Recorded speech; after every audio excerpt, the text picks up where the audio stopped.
बिस्मिल्लाहिर्रहमानिर्रहीम। अस्सलामुअलैकुम। Cooking with मोहनी के साथ मैं हूँ मोहनी अरशद। अल्लाह ताला आप सबका हामी और नासिर हो। चिकन करीम हांडी या वाइट चिकन कढ़ाई की बहुत ही आसान और ज़बरदस्त रेसिपी, नई सीखने वाली बच्चियों के लिए बेहतरीन तोहफ़ा। बिस्मिल्लाहिर्रहमानिर्रहीम। एक बर्तन को मैंने चूल्हे पर रखा और उसमें 1 कप के राउंड कुकिंग ऑयल डाला। जायके और टेस्ट को बढ़ाने के लिए मैंने इसमें थोड़ा सा देसी घी डाला। आप चाहे तो मक्खन का भी इस्तेमाल कर सकते हैं। फिर मैंने खड़े मसाले यानी कि बड़ी इलायची, 1 अदद छोटी इलायची, 2 दालचीनी का टुकड़ा और 3 से 4 लौंग शामिल किए। इन तमाम खड़े मसालों को चंद सेकंड्स के लिए फ्राई किया। फिर मैंने 1 किलो चिकन लिया जिसको मैंने धो लिया था, वो इसमें शामिल कर दिया।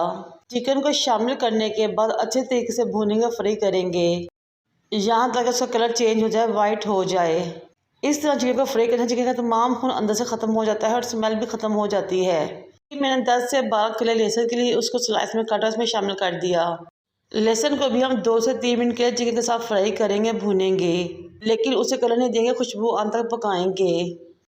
मुकम्मल टिप्स और ट्रिक्स के साथ, बिल्कुल रेस्टोरेंट जैसी वाइट क्रीम कढ़ाई है ये। फिर मैंने 3 अदद मीडियम साइज के प्याज लिए, उनको फाइन चॉप किया और इसमें शामिल कर दिया।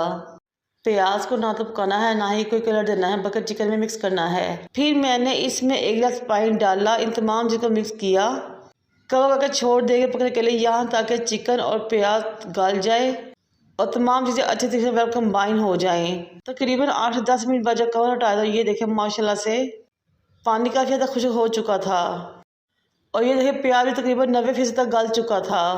अब हमें तमाम एक्स्ट्रा पानी ड्राई करना है, अच्छे तरीके से भूनना है यहाँ तक कि ऑयल अच्छे तरीके से ऊपर आ जाए। देसी घी डालने से माशाल्लाह बहुत ही शानदार खुशबू आ रही है। इस स्टेज में मेरी आपसे रिक्वेस्ट है कि मेरे चैनल को लाइक करें, शेयर करें, सब्सक्राइब करें, बेल आइकन को टच करें ताकि मेरी तमाम वीडियोज़ आप तक पहुँच सकें। जब ऑयल ऊपर आ जाए तो एक प्याली दही ने बीट कर इसमें शामिल कर दें। इस स्टेज में फ्लेम को मीडियम हाई रखना है ताकि दही के पानी को अच्छे तरीके से खुश्क कर सकें। अगर फ्लेम कम होगी तो तमाम चिकन गल जाएगा, टूट जाएगा, ख़राब हो जाएगा। अब मैं इसमें 1 टेबलस्पून धनिया पाउडर, 1 टेबलस्पून ज़ीरा पाउडर, 1 टेबलस्पून सफ़ेद मिर्च पाउडर और 2 हरी मिर्चें कटी हुई शामिल करेंगे। बस ये थोड़े से मसाले जाएंगे इसमें। तमाम चीज़ को मिक्स करेंगे और अच्छे तरीके से बुनाई करेंगे क्रीम कढ़ाई की। ये देखिए माशाल्लाह कितनी ज़बरदस्त कंसिस्टेंसी की ग्रेवी रेडी हुई है।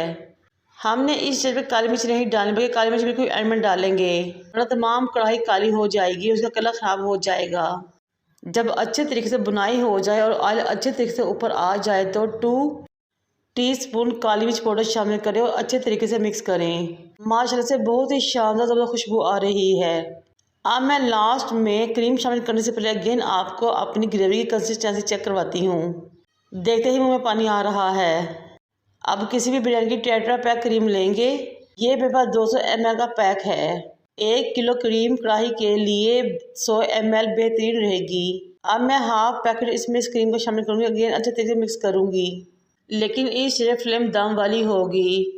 3 से 4 मिनट मिक्स करने के बाद इसमें जूलियन कटी में हरी मिर्चें और अदरक शामिल करेंगे ताकि अदरक और हरी मिर्ची का फ्लेवर हमारी कढ़ाई को 4 चांद लगा दे।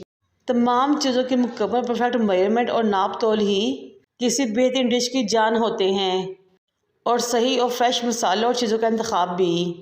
मज़ेदार सी वाइट क्रीमी कढ़ाई रेडी हो चुकी है। इसको किसी बोल में डिश आउट करेंगे और सर्व करेंगे। फिर कटिंग अदरक और हरी मिर्ची से गार्निश करेंगे। ये देखिए माशाल्लाह बहुत ही शानदार मज़ेदार टेस्टी सी वाइट क्रीमी कढ़ाई, क्रीम कढ़ाई, वाइट कढ़ाई या मलाई बोटी रेडी हो चुकी है। बनाए, खाएं, इंजॉय करें और मुझे अपने फीडबैक से आगाह करें। गर्म गर्म नान हो या घर की बनी ताज़ी रोटी हो, यकीन करें मज़ा ही आ जाएगा। इस मज़ा से क्रीमी कढ़ाई को बनाने के बाद अब रेस्टोरेंट्स को भूल जाएंगे। मुझे और मेरे वालिदैन को दुआ में याद रखें। अल्लाह हाफिज़।